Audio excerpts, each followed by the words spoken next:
تبتليني، لا في مالي ولا جسدي ولا أهلي ولا ديني، وفي ضعفي قويني، لا حياتي تشغلني ولا دنيا تلهيني.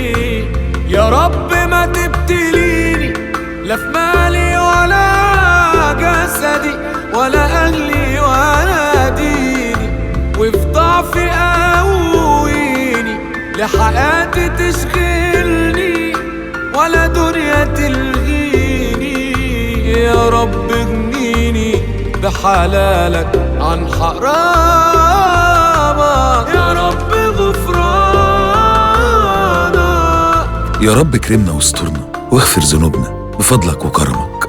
ما تأجلش زكاتك وصدقاتك وادفعها ببيت الزكاة والصدقات، لأنه أأمن مكان، واللي بيضمن وصول زكاتك وصدقاتك لمصاريفها الشرعية، وكل ده بيتم تحت إشراف فضيلة الإمام الأكبر شيخ الأزهر. ما تأجلش زكاتك في بيت الزكاة، لأن زكاتك بركة حياتك.